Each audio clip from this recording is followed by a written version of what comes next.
Vamos falar sobre a China. Vamos tentar fazer um esforço aqui de compreensão sobre a economia chinesa. Porque a economia chinesa é um grande mistério, realmente a gente precisa olhar com cuidado, sem preconceito, sem essas visões estereotipadas que predominam aqui no Brasil, porque a economia chinesa é uma economia, é um país socialista que é a segunda potência mundial dentro de um contexto de mercado que é capitalista. É um player importantíssimo, que inclusive impulsiona tantos outros países capitalistas. Então, a gente precisa compreender a China, né? Com bom senso e com a cabeça aberta. Nós vamos conversar agora com o professor Elias Jabbour, ele que é professor do Programa de Pós-Graduação em Ciências Econômicas e Relações Internacionais da Universidade do Estado do Rio de Janeiro, a UERJ. Ele é um dos autores do livro China, o Socialismo do Século XXI, que sai pela editora Boitempo. Ele é um dos autores, junto com o Alberto Gabrielli, que é consultor e pesquisador. Ele é baseado em Roma, trabalhou por mais de 30 anos como economista do desenvolvimento em várias organizações da ONU na Europa, África, Ásia e América Latina. Ambos são estudiosos a respeito da China. Professor Elias, muito boa noite, bem-vindo. Ih, está mutado, professor. Boa noite, Tânia. Estou muito honrado de estar nesse programa maravilhoso, que talvez seja o programa mais prestigiado da rádio brasileira, né? Nunca imaginava que ia estar aqui nesse lugar que eu estou hoje, né? Pelo amor de Deus, separa esse áudio, produção. E é isso, professor. Agora ficamos honrados. Ganhei o ano de 2021. Não, mas tem uma relação de causa e consequência entre o programa e o apresentador, então acho que... Obrigada, querido. Obrigada mesmo. Professor Elias, eu fiquei muito na dúvida sobre exatamente como é que eu pronuncio o seu sobrenome. É Jabbour. Jabbour. Ah, então fomos bem. Bom, antes de falarmos da China, que é muito importante a gente pensar a respeito da China, porque ela dá um exemplo para o mundo e ela é muito estigmatizada. Eu só queria, para as pessoas entenderem, falarmos sobre o peso dos dois autores do livro, né? Do seu trabalho e do Alberto Gabrielli, do encontro de vocês, só para a gente contextualizar, para as pessoas entenderem que nós estamos falando com quem entende do assunto. Você já estuda a China há quanto tempo?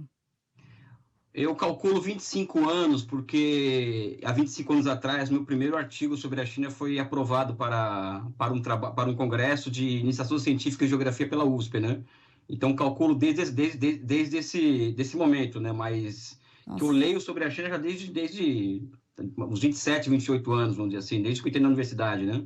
Certo. Então, já é um tema do seu interesse há muito tempo, né? Sim, esse é o meu quinto livro sobre a China publicado, né? Exato. E o Alberto Gabrielli? O Alberto Gabrielli, ele acabou de publicar um best-seller, ano passado na Europa, sobre a China, de Deng Xiaoping, né? Sobre as reformas econômicas, as empresas estatais, inovação. E ele trabalhou por 30 anos na UNCTAD, então com uma experiência vastíssima nessa questão das questões concernentes ao desenvolvimento econômico. E nos últimos 20 anos, mais ou menos, ele começou a se concentrar muito, por assim dizer, nas experiências socialistas, notadamente China e Vietnã. E eu percebi, por exemplo, quando eu estava fazendo meu doutorado entre 2005 e 2010, que tanto eu quanto ele estávamos escrevendo sobre o mesmo tema, escrevendo as mesmas coisas em lugares diferentes. Foi aí que eu tentei, depois de um tempo, procurá-lo, e ele acabou aceitando um convite do Facebook e tal, viramos amigos por redes sociais, até que culminou no encontro em 2019, em que nós já estávamos com boa parte do material pronto para escrever o livro, mas o encontro foi em 2019, em que fiquei 3 meses em Roma, escrevendo juntamente com ele esse livro que está hoje sendo publicado pela Boitempo, né? Legal. Você falou que ele estuda China e Vietnã, né? Porque o Vietnã também segue um modelo de socialismo semelhante ao da China, que é um socialismo de mercado?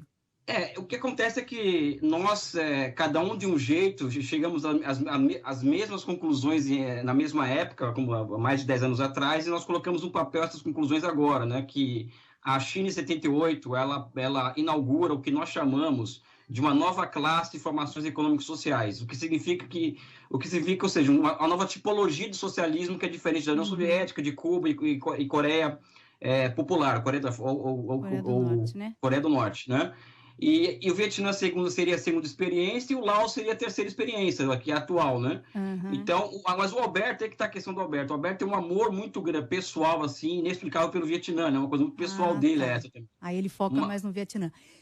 Então, porque é muito interessante o livro China, o Socialismo do Século XXI, justamente porque vocês nos apresentam uma quebra de paradigma. Quando a gente fala de um país socialista, a gente ainda remete àquelas primeiras experiências socialistas, que você dizia, não, agora é uma outra história.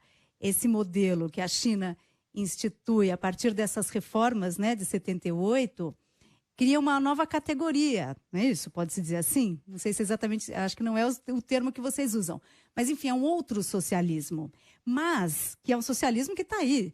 E, aliás, dá banho em muitos países capitalistas, né, na disputa de mercado global. É a segunda maior potência do mundo. E, portanto, faz uso também dos mecanismos capitalistas. Mas, ainda assim, é socialismo, professor Elias? Sabe que eu estava discutindo esses dias com um amigo, assim, por WhatsApp, e essa pergunta ela é muito feita para a gente, né? Para mim, a mim particularmente. É capitalismo ou socialismo? E o interessante notar que é uma pergunta que é muito estranha à tradição marxista, porque Marx trabalha com combinações de modo de produção. Não trabalha com A, não pode ser B, e sim C, a combinação entre A e B. Então, o que acontece com a China é que existem diferentes formas de produção, né, de épocas históricas diferentes, mas rolando no mesmo lugar. Só que a forma de produção, vamos dizer assim, pública, ela é a dominante no país. Então, tem capitalismo na China, tem pequena produção na agricultura, existem formas históricas de produção distantes historicamente, mas que estão no mesmo lugar, sendo que a dominante é a pública, né? Ou seja, é a produção pública, as empresas estatais e os bancos estatais de desenvolvimento, eles são os donos do mercado, vamos dizer assim, enquanto que o setor privado da economia ele é ancilar a esse setor. Ao contrário do capitalismo, em que as empresas privadas são o core do processo de produção e de financiamento. Na China, ao contrário. Ao lado disso, tem o quê? Tem um partido comunista do poder e instituições políticas completamente diferentes daquelas que nós estamos acostumados a ver no Ocidente. As eleições a cada 4 anos, aquela festa, entre aspas, democrática, por exemplo, uma eleição nos Estados Unidos custou 14 bilhões de dólares, na China não existe isso. Então, é um outro sistema, vamos dizer assim. Agora, é um socialismo embrionário, ou seja, não é aquele socialismo full, vamos dizer assim. É um socialismo que está nascendo, está saindo da barriga da mãe ainda. Então, nós temos uma visão de longo prazo daquele processo, né? Ou seja, não temos uma visão idealista do socialismo, uma visão de checklist, né? Para ser socialista tem que ser A, B ou C. O que acontece é que o que nós estamos vendo é um conceito se manifestando no movimento real e que, para nós, isso seria, o que acontece na China hoje, seria a forma histórica mais completa do que seria o socialismo hoje nos nossos tempos, né? Fora de idealizações e também sem abrir mão de observar as contradições que são imensas naquele país, né? Sim, vamos falar disso também, para não achar que nós estamos só fazendo um elogio, porque como tudo tem, né, os dois lados, né, o bom e o ruim. É interessante isso, né? Quer dizer, a China é um retrato do que hoje é o socialismo, do que se tornou o socialismo diante das transformações, né? Seguindo ali a dialética marxista. E vocês citam no livro, o Lenin falava textualmente em, como é que é? Agora eu esqueci o termo, comunismo, é um capitalismo... Capitalismo de Estado. Como capitalismo de Estado. Capitalismo de Estado. Sim. Quer dizer, o próprio Lenin já imaginava que o capitalismo iria, de alguma forma, fazer uma simbiose com o comunismo? Isso é uma pergunta? Isso. Não, o que o Lenin colocou, aí que está a questão do... que também tem um outro debate que é o seguinte, o que acontece, Tânia, desde marxistas até economistas neoliberais, todos acham que a China é capitalista, né? Então, eu e o Alberto, nós somos, assim, a minoria nesse debate, né? Nesse debate. Então, tanto é que esse livro, por exemplo, a metade do livro é toda uma reconstrução conceitual e teórica de alguns conceitos do marxismo, vamos dizer assim, para entender tanto o capitalismo quanto o socialismo do século XX e XXI. Né? Então, nós estamos, vamos dizer assim, nós somos completos outsiders nessa história. Então, por exemplo, a China é capitalismo de Estado ou socialismo de mercado?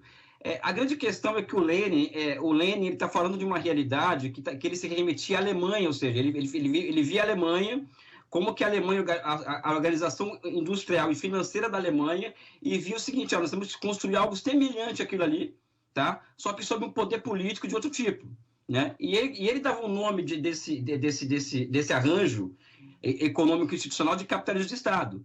Só que aquilo é algo, vamos dizer assim, que é muito datado historicamente. E a China hoje, não dá para se falar que é um capitalismo de Estado, porque, primeiro, são 96 grandes conglomerados empresariais no núcleo da economia chinesa. Isso não existia na União Soviética, né? E também um sistema financeiro com uma grande capilaridade. E também com instituições políticas muito mais desenvolvidas do que a União Soviética no tipo. Então, a China já caminha, vamos dizer assim, para uma espécie de uma formação econômico-social de novo tipo, né? E que não tem como afirmar que aquilo é capitalismo por vários motivos, né? Ou seja, a burguesia não está no poder político do país, as empresas privadas não são as geradoras dos ciclos de acumulação de economia, então o setor privado ele é completamente dependente das ondas dos ciclos de acumulação que o setor estatal ele gera, né? E as instituições políticas chinesas elas não é uma democracia liberal, né? Eu chamo inclusive que a China é uma democracia não liberal. Até falei isso no artigo da Folha de São Paulo essa semana. É uma democracia não liberal.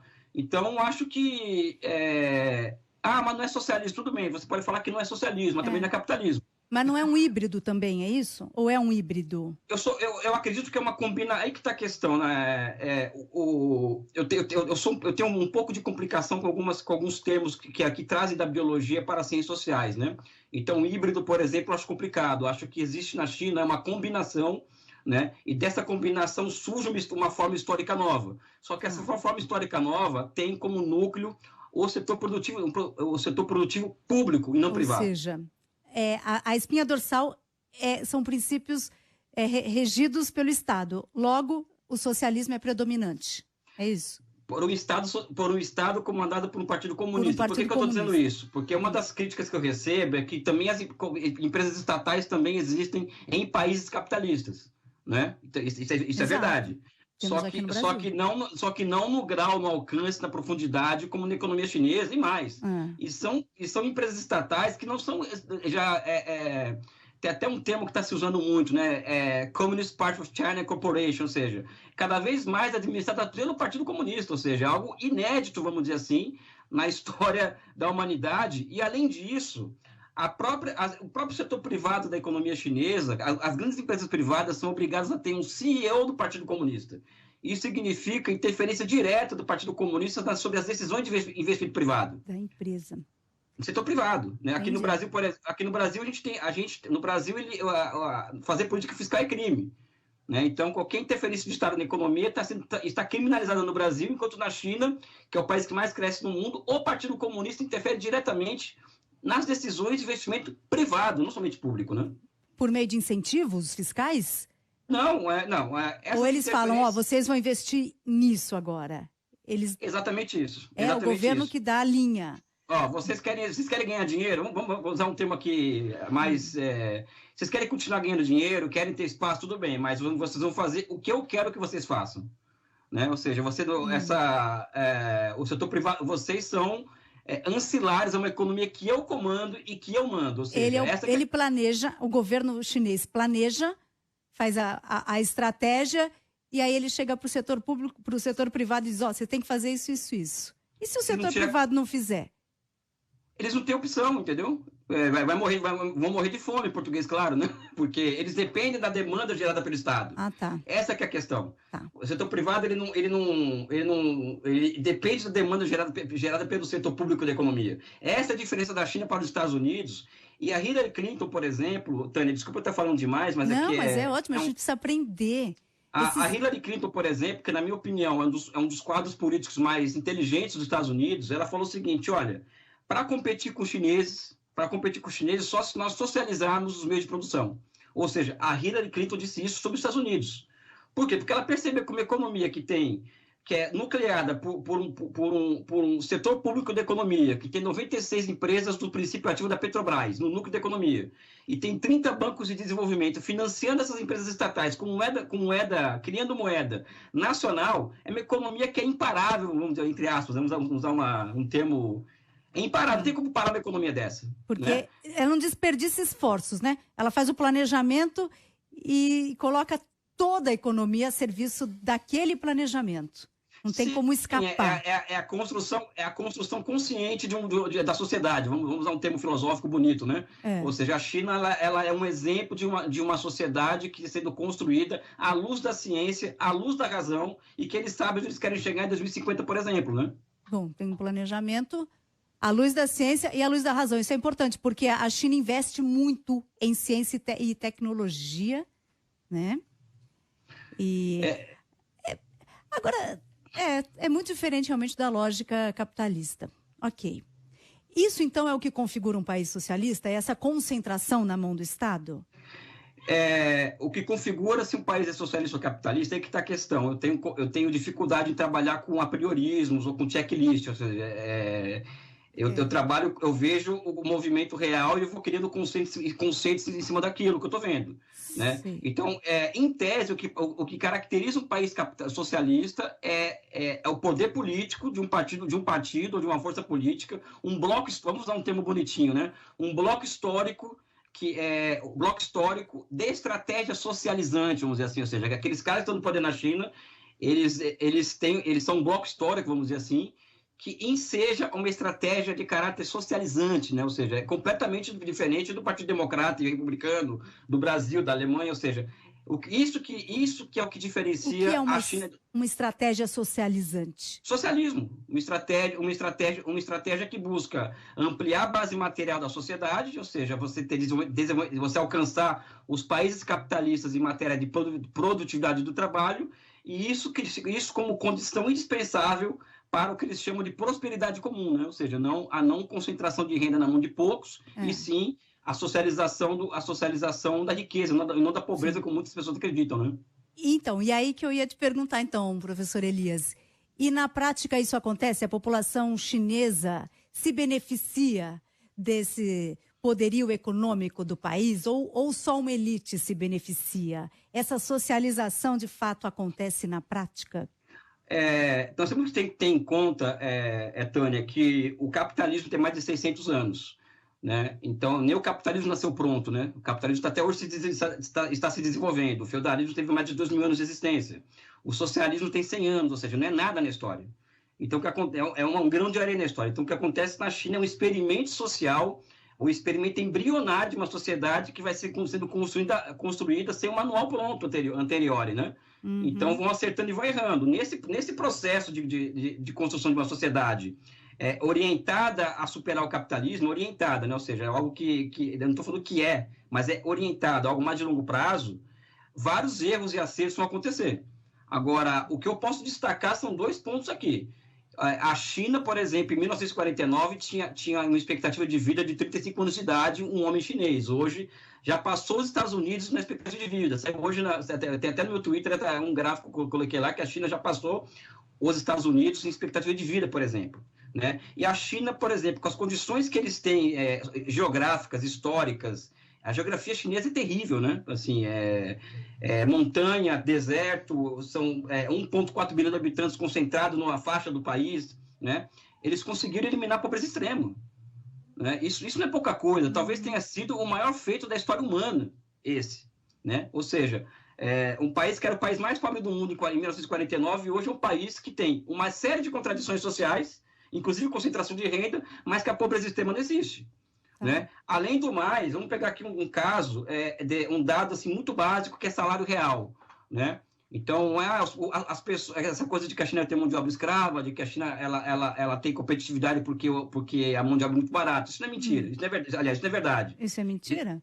Isso é mentira. Tanto é que o que explica, por exemplo, o baixo custo do produto chinês não é a mão de obra. É investimento em ciência e tecnologia, elevação da produtividade do trabalho, câmbio desvalorizado. Isso reduz absurdamente os custos de produção. Né? Uhum. Os salários na China, por exemplo, Tânia, primeiro que o salário industrial chinês, hoje a média é maior que no Brasil, maior do que em Portugal, muito próximo da França, salário médio da indústria chinesa hoje. E nos últimos 10 anos, vamos pegar aqui um dado da Organização Internacional do Trabalho, que não tem nenhuma simpatia com o Partido Comunista, muito pelo contrário. Nos últimos 10 anos, os salários na China cresceram 200%, os salários da China. Isso significa significa que o salário cresceu acima da inflação, acima do PIB e acima da produtividade do trabalho. Tá. Né? Ou seja, se você quiser que eu fale dos problemas da China, eu falo. Eu ia te perguntar isso, quais são os problemas da China? Quais são essas contradições da China? Primeiro que eu trabalho com a noção de que eu não vejo a contradição como um problema, e sim como algo natural do processo. E, aliás, a China só consegue crescer há muito tempo porque ela tem uma capacidade muito grande de identificar as contradições anteriores e criar instituições e inovações institucionais para enfrentar essas contradições. Então, vamos lá. Hoje existe uma grande contradição na economia chinesa, que é a polarização social. Ou seja, existe, por exemplo, a China é um país que a miúde ter conseguido todos esses feitos sociais, é um país que tem uma massa de pessoas, vamos dizer assim, que são pobres e tem famílias bilionárias na China, né? Tá. Então, o que acontece? Essa é uma contradição. A desigualdade social. Sim, a desigualdade social com tendência de queda, segundo os dados do Gini. Agora, não dá para comparar a China, por exemplo, com a partir de parâmetros como da Itália e da Dinamarca. Ou seja, a China tem 48% da população, desculpa, 40% da população vivendo nas zonas rurais, ou seja, evidentemente, como quem vive na zona rural tem uma produtividade do trabalho muito menor do que nas cidades, ou seja, existem diferenças de produtividade na China regionais, e que isso também explica muito a desigualdade social chinesa. Mas eles estão enfrentando, por exemplo, agora, eles estão impondo altas regulamentações ao setor privado, vão impor impostos sobre grandes fortunas, como que vai passar no próximo Congresso do Partido Comunista agora no ano que vem, e também o caso do que aconteceu com a Evergrande, ou seja, eles estão passando o quê? A estatizar setores da economia inteira, porque o setor privado já não dá mais respostas adequadas naquele setor, por exemplo, construção civil, né? Então, eles estão enfrentando a questão da desigualdade, aumentando o papel do Estado na economia, e o que eu tenho falado para as pessoas, ou seja, a China está passando hoje por um esquema que eu chamaria de rearranjo dos esquemas de propriedade no país, né? Então, está havendo uma elevação da estatização da economia chinesa hoje como meio para se alcançar uma redução das desigualdades sociais, né? Certo. Bom, preciso ir para o repórter CBN, aí eu queria falar também sobre a questão das liberdades individuais na China, né, que também é uma grande contradição chinesa, questão... Bom, a democracia não é... Esse tema não é colocado, né? Não é uma democracia. Rapidamente, aqui depois a gente desenvolve. Eu acho que é uma democracia não liberal. Não liberal. Então tá, então vamos falar também sobre em que padrões se dá a democracia não liberal chinesa. Bom, nós estamos falando sobre a China, com o professor Elias Jabbour, ele que é professor dos programas de pós-graduação em Ciências Econômicas e em Relações Internacionais da Universidade do Estado do Rio de Janeiro, a UERJ. Ele que há 25 anos, pelo menos, estuda a China, um profundo conhecedor da China. Ele está lançando o livro China, deixa eu mostrar aqui para a câmera, China, o Socialismo do Século XXI, que sai pela editora Boitempo. Ele e o professor Alberto Gabrielli, que também é um outro estudioso a respeito da China. Importante a gente compreender a China sem os preconceitos, olhar com frieza para compreender essa potência, a segunda potência mundial, nesse mercado global que é capitalista. Vamos para o repórter CBN. Repórter CBN.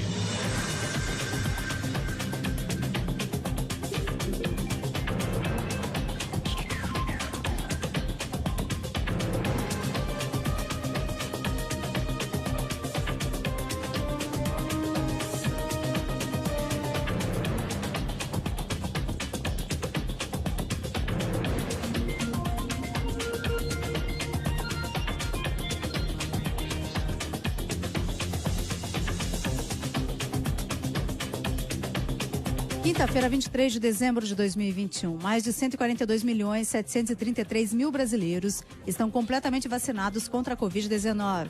O número representa 66,91% da população. 160.926.000 tomaram a primeira dose de algum imunizante, o que corresponde a 75,44% dos habitantes do país. Já o reforço chegou ao braço de 11,47% dos brasileiros, ou seja, pouco mais de 24.471.000 pessoas. O levantamento foi realizado pelo consórcio de veículos de imprensa feito a partir de dados das secretarias estaduais de saúde. 13 unidades da federação não divulgaram os números da imunização hoje. O ex-jogador de futebol Pelé recebeu alta do hospital israelita Albert Einstein, na zona sul de São Paulo. Ele estava internado há 17 dias para o tratamento de um tumor de cólon. Segundo o boletim médico, o quadro de saúde do rei do futebol é estável. Pelé vai continuar o tratamento em casa. A Agência de Segurança de Saúde do Reino Unido informou que as pessoas infectadas com a variante Ômicron do coronavírus têm de 50% a 70% menos probabilidade de precisar de cuidados hospitalares em comparação com cepas anteriores. A análise mostrou também que a capacidade da vacina de proteger contra a Ômicron começa a diminuir 10 semanas após a dose de reforço. Contudo, a proteção contra formas mais graves da doença é provavelmente mais robusta. Horário de Brasília, 9h35. Repórter CBN. As principais notícias do dia a cada meia hora.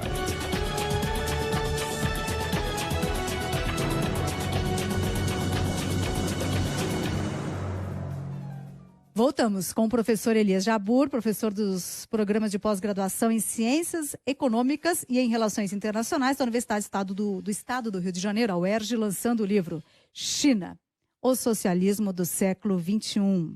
Ele e o professor Alberto Gabrielli são os dois autores do livro, que sai pela editora Boitempo. Estamos aqui compreendendo esse modelo de socialismo, socialismo de mercado, que torna a China essa potência mundial.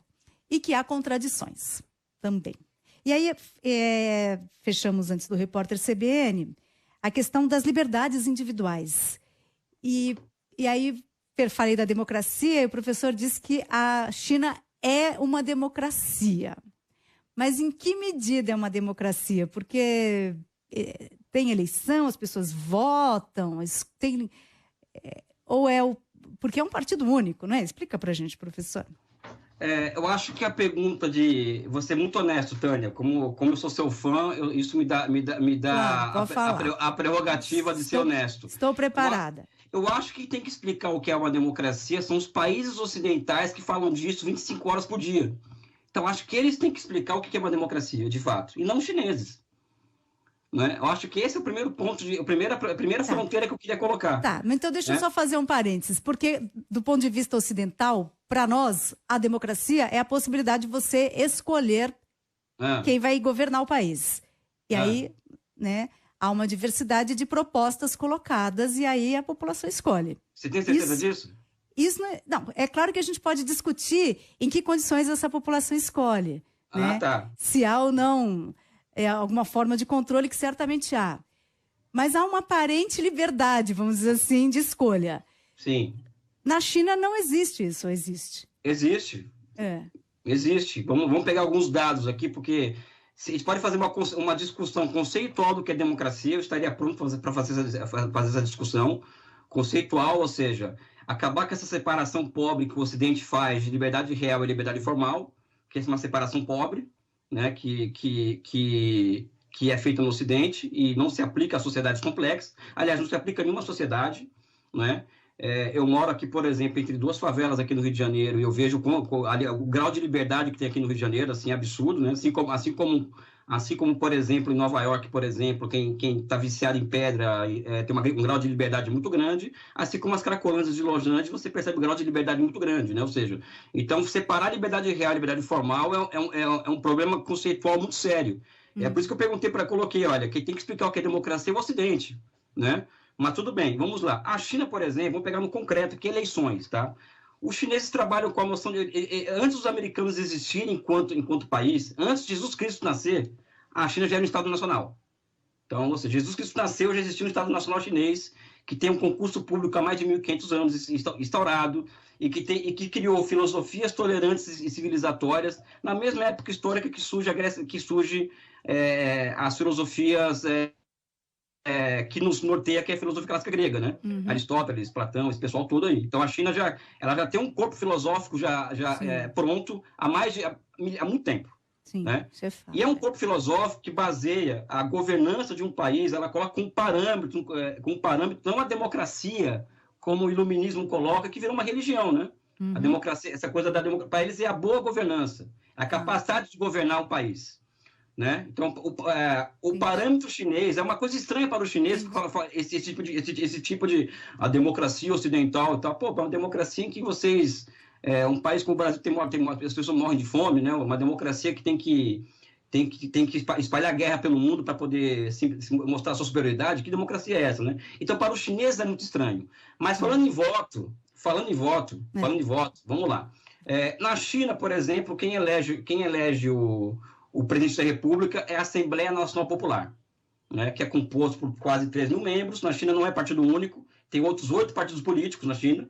Né? Quem chega ao poder em 49 é uma frente nacional popular comandada pelo Partido Comunista e mais 8 partidos políticos. Então, é uma mentira falar que a China é um partido único, né? Mas são todos partidos comunistas? Não.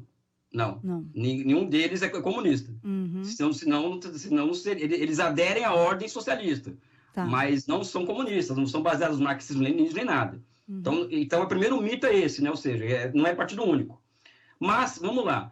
Na China, por exemplo, funciona um tipo de democracia que é a democracia à base da aldeia e do bairro, ou seja, os deputados da Assembleia Nacional Popular que elege o Xi Jinping, por exemplo, ele é eleito na base, ou seja, a base elege aquele cara e congressualmente ele chega até a Assembleia Nacional Popular, né? E o que acontece com esse cara, Tânia, que é interessante isso, né? Eu acompanhei sessões da Assembleia Popular Nacional.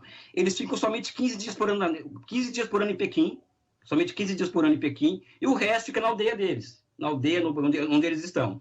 Isso levou, por exemplo, existem estatísticas que demonstram que a rotatividade no parlamento chinês é muito maior que nos Estados Unidos. Por quê? Porque o poder de cassação de mandato na China não é do par, é da base. Né? Então, por exemplo, na China, por exemplo, não tem um deputado com mais do que 3 mandatos.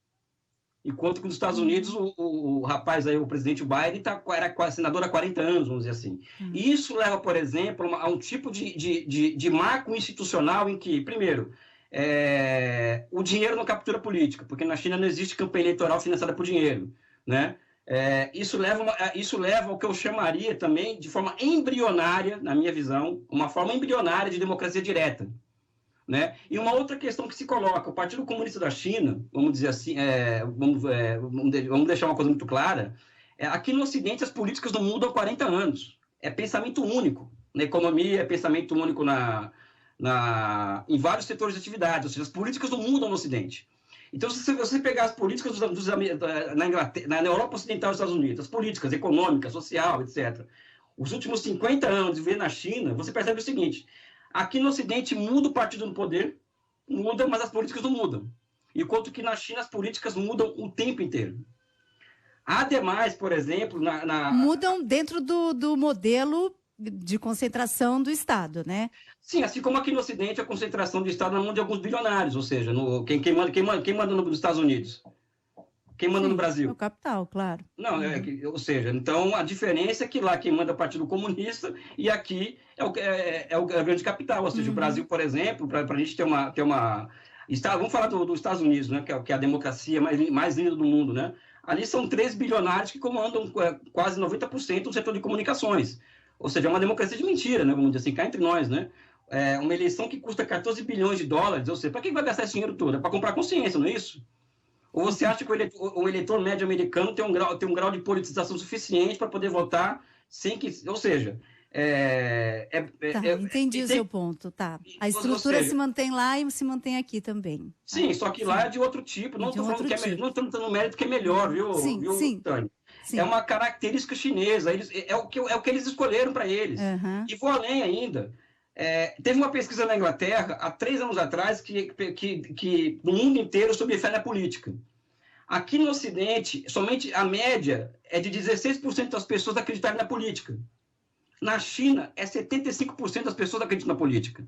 Ou seja, quando você tem, por exemplo, no Ocidente, existem duas formas de mediar as minhas contradições com você, por exemplo, as nossas discordâncias. O direito e a política.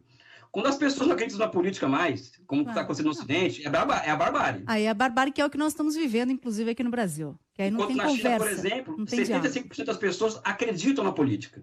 E 90% das pessoas acreditam no futuro do país. Então, professor, vou eu aqui de novo. Já que as pessoas acreditam na política na China, a gente pressupõe que existe o diálogo político e a discussão política. Sim, mais do que no Brasil. Mais do que no Brasil, porque o nível é mais qualificado da discussão.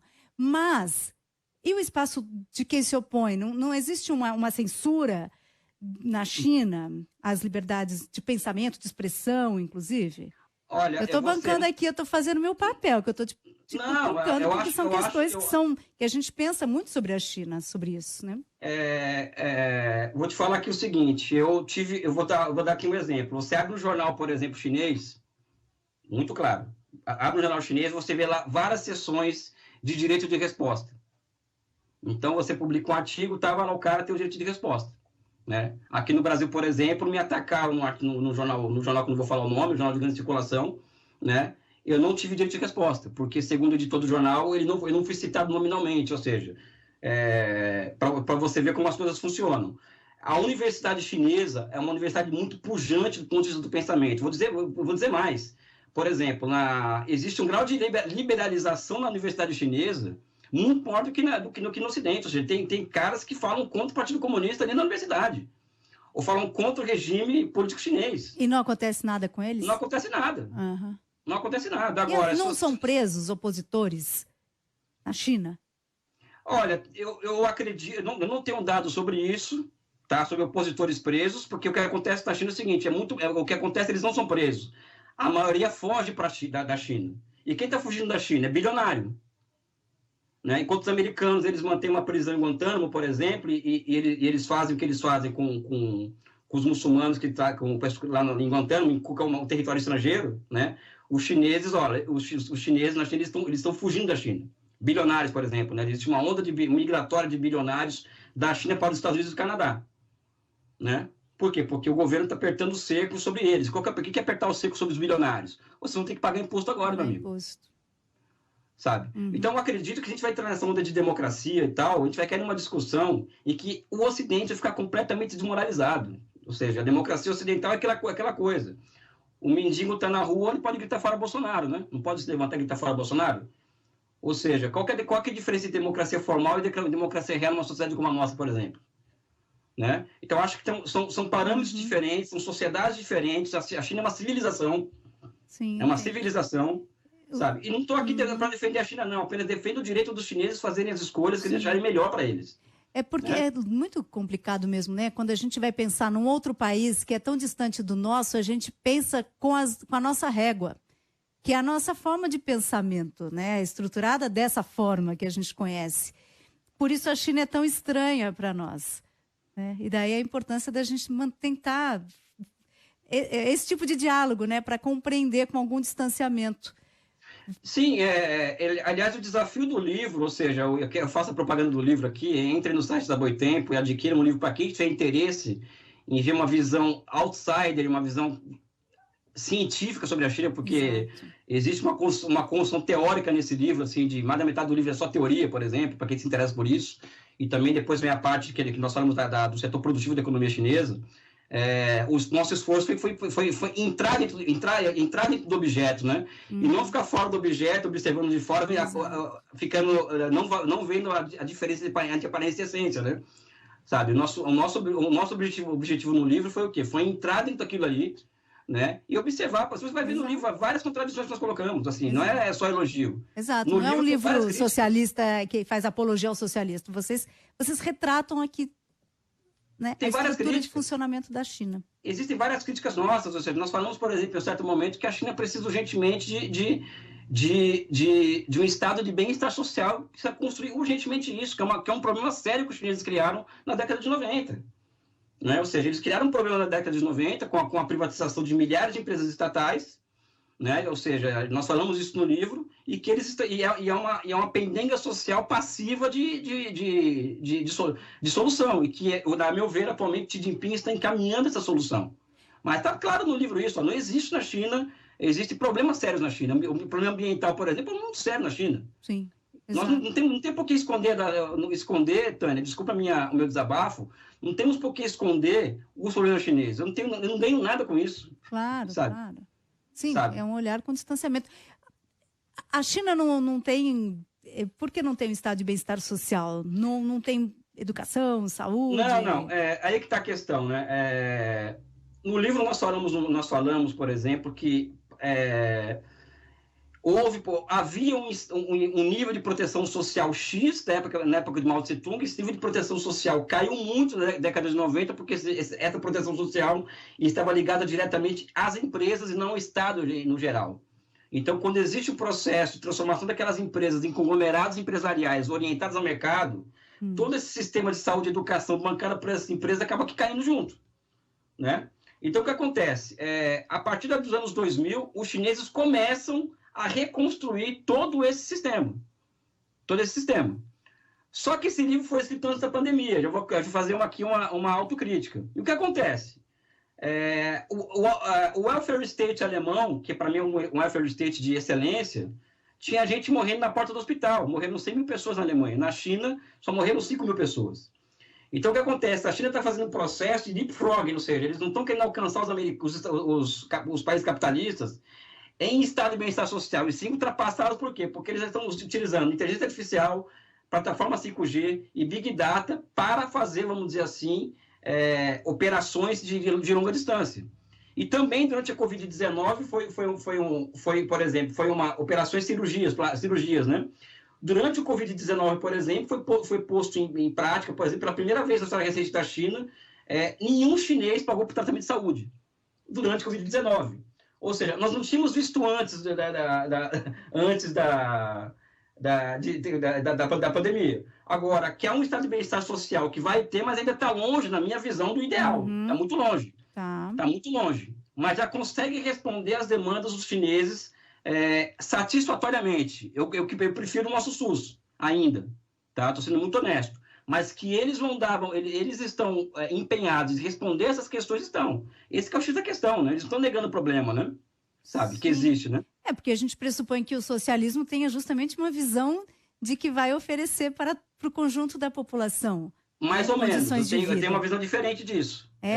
Eu polemizo com isso, ou seja, o socialismo pressupõe a cumprimento de tarefas historicamente colocadas. Então, a tarefa historicamente colocada para um país socialista como a China é criar capacidade produtiva e base material para a socialização. Ou seja, estado de bem-estar social não cai do céu.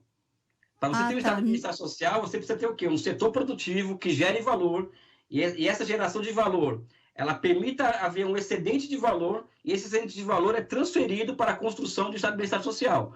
No nosso livro, por exemplo, nós falamos que a China atualmente está fazendo uma mudança, uma transição do planejamento orientado ao mercado para um planejamento orientado ao projeto, ou seja, é a transferência de recursos do setor produtivo para educação, saúde, etc.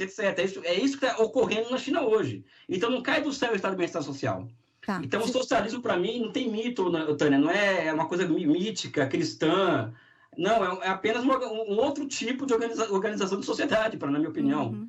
Então, você fomenta a economia e, a partir do excedente, você devolve para a população. Exatamente, é o que está acontecendo na China, em grandes medidas. Exatamente isso está acontecendo. E aí tem uma limitação, então, para o lucro do empresário. Não há acumulação. O que acontece é o seguinte, não existe essa limitação, tá? Se está passando até agora, porque vocês vão começar a ser taxados de forma muito forte pelo Estado chinês, os ricos e bilionários, para poder financiar, vamos dizer assim, a supressão desse gap entre ricos e pobres do país, né? A grande questão que se coloca é a seguinte, temos que trabalhar no campo da história, ou seja, existem tarefas historicamente postas, né? E se o setor privado ele atrapalha a consecução dessas tarefas, ele tem que ser substituído por uma outra forma de propriedade, né? Então, onde existe setor privado da China pode ter lucro. Agora, se esse setor não for mais funcional ao sistema, ele vai ser substituído por uma outra forma de propriedade. Não é moral a questão, é histórica, Tânia. Eu entendi a lógica. Ou está dançando conforme o planejado estrategicamente do ponto de vista econômico pelo governo, ou está fora. Exatamente isso. Eu não vejo... A grande questão que eu tenho com os marxistas, assim, eu também sou marxista, já é muito claro, é que muitas vezes eles trabalham com ideia de socialismo na cabeça deles, né? Eles colocam na cabeça uma visão de socialismo e que se aquilo não se realiza no concreto, não é socialista, que é o princípio da identidade kantiano. A não pode ser B, B não pode ser A. Quando para Marx, C é a combinação de A e B. Né? Então eles ficam eles piram nesse negócio. Então fica mitificando uma sociedade que não existe. Ou seja, a China é uma sociedade embrionária, é um socialismo embrionário, em construção, é um processo histórico de longa duração, né? E que é cheio de limites, cheio de problemas, ou seja, é uma construção histórica, né? Claro, é dinâmico. E está em transformação. Vocês falam no livro que o socialismo de mercado da China se move para um estágio superior de desenvolvimento. Sim. Essa é a grande hipótese do livro. O que quer dizer isso? Vamos lá. Eu vou falar da minha loucura, posso falar? A sua loucura? A gente gosta de loucura. Então, eu quando rolou a China, vem a crise financeira de 2008, na China, no mundo, a crise financeira internacional, e a China, ela responde com um pacote fiscal de 600 bilhões de dólares, ou seja, o Estado ia colocar 600 bilhões de dólares na economia para poder elevar a demanda e tal, para se proteger. Enfim, pacote fiscal, até não tem nenhuma novidade. O que me impressionou é que eu vi, de repente, observando os dados, pesquisando, como eu sou workaholic completo, né? já estou no burnout, né? Como diz o outro, né? Eu estou vendo que são milhares de projetos sendo executados simultaneamente, com 30 bancos de desenvolvimento criando moeda para esse projeto. Fala assim, existe alguma coisa errada que as teorias tradicionais do desenvolvimento não explicam.